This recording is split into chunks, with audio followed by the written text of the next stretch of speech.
My name is Cassie Hammett, and I've had the unbelievable privilege of being the founder of the Hub for the last 10 years.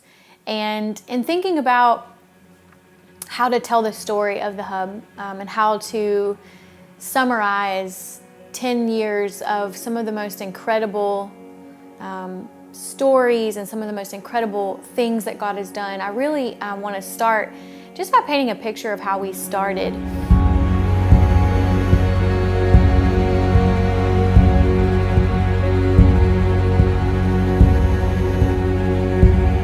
I'd been walking through this really difficult season for months, and I remember sitting on my parents' porch and just opening my Bible and saying, okay, God, what is happening? And how am I going to get through this? And how am I going to get out of this pit that I had found myself in? And He led me to Isaiah 61.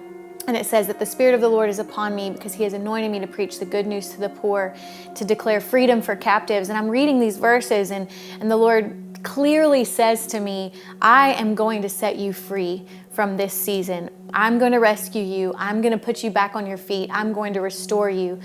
And the reason I'm going to do that is because I love you and I've called you to a purpose. And I knew in an instant that there were a lot of people in my city that found themselves in the same pit that I was in, and that they needed to hear that there was a God that loved them so much that He was coming for them. And I remember that being a turning point for me. And not too much longer from then, a few months later, I took my first steps towards what is now the Hub Urban Ministries 10 years later. The reason why I love that story so much is because I didn't wake up some spiritual superhero with a cape on and decide to start some incredible movement and change our city. And it wasn't this big polished idea. The Hub was started on the shoulders of someone who had just recently been restored. And I just think that speaks to the heart of God so much. And I'm thankful that that's our story. I'm thankful that I can never take the credit for anything that's happened. And that I know from day one of the Hub, it was all about God's restoration, not only for what was to come in our city, but in my own personal life. Once we were a barren land. The whole idea from the very beginning, the vision that God gave me for the Hub was twofold. One was to serve the poor in our city and to truly serve them the way that Jesus had served me. The other side of the vision was super interesting to me. It was that God was calling the church in our city, the local church, to be the conduit for that change. And so the first thing that I thought to do was to go and to tell someone. So one day Cassie came into my office, and she had graduated from Louisiana Tech in communications, and she was doing some social work type ministry in our city, but it wasn't fulfilling. And she longed for the opportunity to be in a ministry that was holistic. And so that was the genesis of us meeting together in my office. I asked her, what do you need? How can we do this?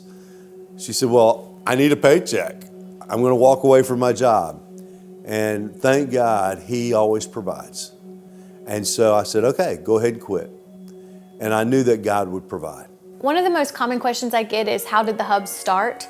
Like, what did it look like from the beginning? And the Hub really just started with us building relationships with people that were in homelessness. We spent a lot of time downtown around the courthouse, around the bus station, learning people's names, learning their individual stories, hearing their struggles and hearing their needs, and really just becoming friends with the poor and with those that we were encountering on the street, and earning their trust. And really there wasn't an agenda. So for example, if we met someone living under a bridge that didn't have sleeping bags and didn't have something to eat, we would simply go to a person in our community that we knew from living here at a church or a friend of ours and say, hey, I met this person and this is what they need. Would you help me meet that need? From there, we identified that the biggest problem for the homeless at that time in our community was that there was a lack of food for them in the evening time. And so through our relationship with people in homelessness, we found out that they were being served lunch at around 11 a.m. and weren't having anything to eat until the next morning.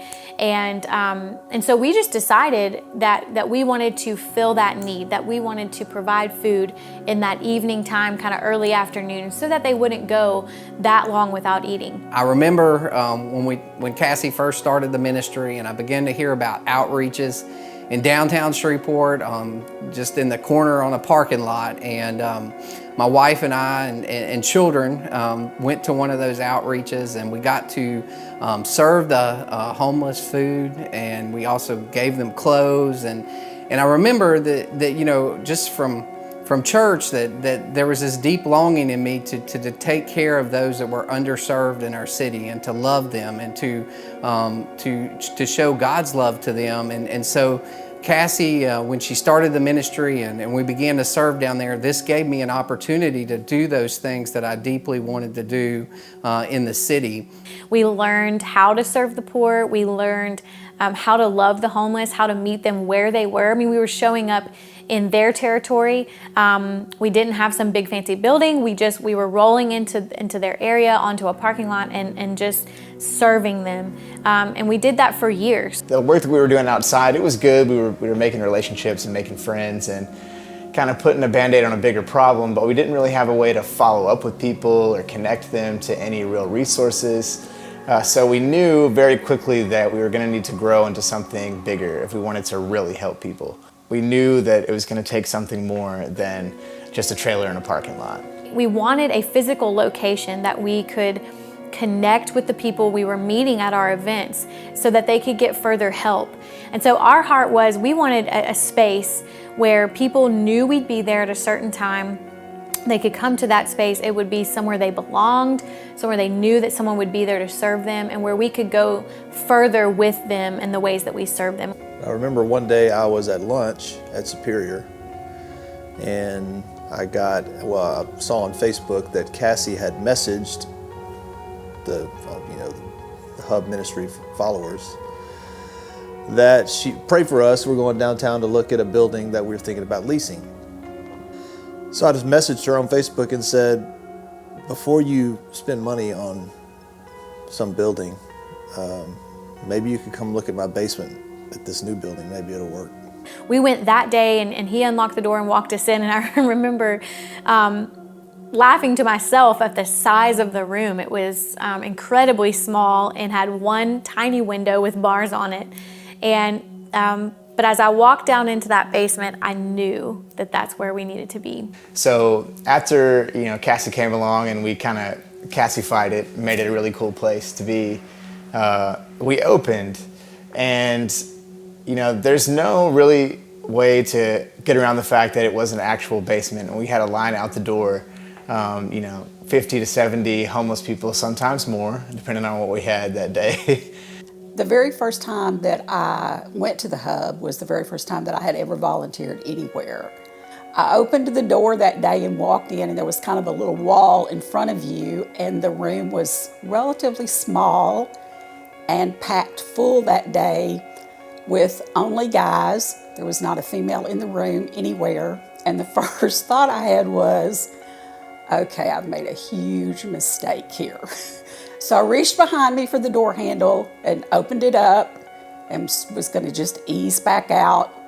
And then this face looked around the wall, which turned out to be Caleb Carter, and said, "Hi, can I help you?" And the thought I had was, okay, it's too late to run now. So I said, sure, and I introduced myself and I went in. So the first probably 3 or 4 weeks was very difficult for me. I was totally out of my comfort zone. I was completely out of my box. Everybody I knew had a car. Nobody rode the bus. Everybody I knew had a job if they wanted one. Everybody I knew lived in a house with a roof and 4 walls. So trying to find some way to connect with people who didn't have a lot of those things was seemingly impossible at the time. But what the basement did was it changed my life. It transformed my life. It transformed my view of people, my view of the world. And most importantly was the place where I learned how to love people the way Jesus loves people. We definitely had a love-hate relationship with the basement. We loved it, and I wish I could stay there forever, but there were some days where I was like, we got to get out of here. It's not big enough. We knew a few things. One, we knew we needed a bigger space because we had outgrown the basement very quickly. And two, we knew we wanted to take a different approach. And so we found a building on Cotton Street that was up for auction, and we had no business calling about a building that cost $160,000, but it just felt like it was ours. It felt like it belonged to the ministry that we were doing. And so we called about the building and said, hey, we're interested in buying it. And they said, well, you have 90 days to buy it. And in 90 days, it would have been going to sheriff's sale and it would be auctioned off to someone. I remember telling the man on the phone, we'll take it. And then going back to our staff and my husband and being like, hey, we have 90 days to raise $160,000. And that's what launched the Lovewell Project, where we made a really simple video about what we wanted to see happen for that building. We talked about our dreams for that building. And in 90 days, we raised $160,000. And we were able to buy that building cash. We owed nothing on it. And so we owned this big 10 to 12,000 square foot building that needed a ton of renovation. And people just started coming out of the woodworks to offer their services and to fund the construction and the redoing of this building. And we went into a really hard season as a ministry where there was a lot of opposition for us to open this building, to open the Lovewell Center. It took a year. I mean, it was an unbelievably frustrating, one of the more frustrating tasks, maybe the most frustrating task I've ever participated in. But through all of the delays, God was helping us shape the idea of the Lovewell so that by the time that it did open, it was pretty different from our original idea, from Cassie's original idea. And it had become this place that was so much better than whatever our original idea was, and was, at least a really good starting point for everything that God wanted it to be. It's funny because the other day was going through some notes and found some information about planning stages of the Lovewell Center and this idea of making it an earning-based model where individuals come to our building not just for free handouts, but to really earn and to feel dignity and worth and choice in what they purchase and the things that they do to move themselves further along in their stories. And I remember just praying the night before, Lord, please let 10 people sign up for a card. Let 10 people come and become a member. That would be so amazing. And I remember that being my prayer. And we opened that next morning, and there were hundreds of people lined up to come in. And by the end of the first month, we had registered over 150 people for a card. And I remember us having kind of this staff meeting at the end of the first month and we were talking and like, we've got to plan for more people. We never dreamed that so many people would respond to this model the way that they did. And what we saw happen as the Lovewell Center opened and we began to enter into this new way of serving the poor is we saw that God's approach to loving people is the only way to do it.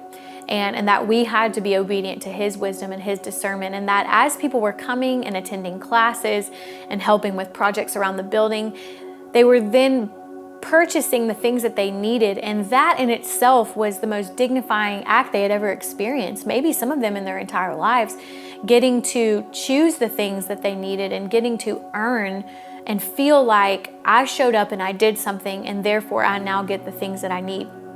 It communicated dignity and worth, and it communicated to them without us saying anything, that we believed that the plan that God knit them together with in their mother's womb was still in place, and that He had a purpose for their lives, and it wasn't to stay homeless, and it wasn't to stay addicted to drugs, that it was to truly walk in the life that He had designed for them. And we were just thrilled to be a part of that. And so that's where the Lovewell, that's how we opened, that's where it was born. And we could have never dreamed what has happened over the last 4 years of it being open. You're rebuilding out of the ruins.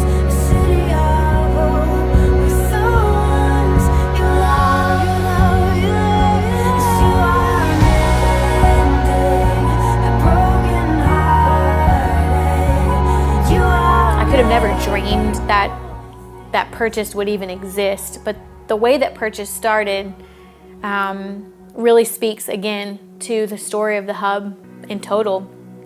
That it was about one person, a woman that we had been serving for months through our homeless outreaches, ended up going missing and disappearing for about 6 weeks during a snowstorm that had come through town. And we had no idea where she was. She was in her mid-50s, had never been homeless before, was very vulnerable because she had never lived this kind of life before, and we were worried about her. And Dina had been picked up during that ice storm by someone who promised her a place to stay where she would be safe. And after a few days, that individual ended up selling her online for prostitution. She had been a victim of human trafficking for the last 6 weeks. Again, we knew nothing about prostitution or human trafficking or what to do, but we knew that Dina was our friend, that she was a sister to us, and that we had to do something. And so we called on all of our people at the time, our tribe of volunteers. We told the story. We said, hey, this is what's happened to her. We don't really know what to do for her, but we need your help. And women just came out of the woodworks to step up and to spend time with Dina. We ended up getting her a makeover, a haircut, a massage. She went to the movies. I mean, for the next 5 or 6 days, our people at the hub, our volunteers, loved on Dina radically. And during that time, we figured out what to do to keep her safe. And I remember sitting in my car and telling my husband, this is it. This is the next thing. This is what we are being called to do. We are being called to fight for women in prostitution and human trafficking. And it was beyond clear that was the next step for the hub. And so again, just like at the beginning of the hub, I went to a mentor of mine, and I called Mike Smith and said, hey, I need to go to lunch with you. I have something that I need to tell you. I have an idea or a vision that God has given me, and I would love to just bounce it off of you. So here's Cassie, this tiny little lady, young lady, with flaming red mohawk, dressed in black and white, and then here are all of these guys just kind of surrounding her. I just remember looking at Mike and saying, I need your help. I don't know how else to do this without a church to step forward and to be the financial backing of this ministry. I'd have to worry about what people thought. I'd have to worry about the impact that it might have on people's perception of who I was as a pastor. I have to worry about that afterwards. I just knew I needed to be obedient to step out on faith.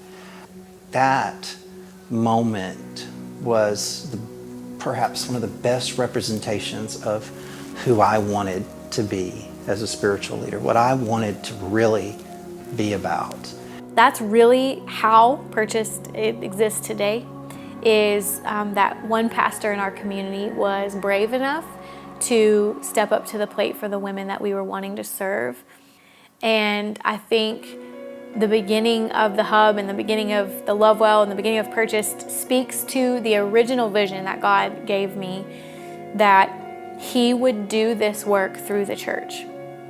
And every part of our story speaks to that. It speaks to that His primary choice for how He's going to change the world is His people. My dream for the hub for the next 10 years is pretty simple. No matter how big we get or what our programs look like or what our facilities look like, I just pray that we just look a whole lot like Jesus, and that we stay committed to the original vision of God's heart for our city, that we would push the church to continue to love the poor, that we ourselves as a staff and as a community would come around people in poverty and human trafficking, and would not just hand them programs and solutions, but would hand them Jesus.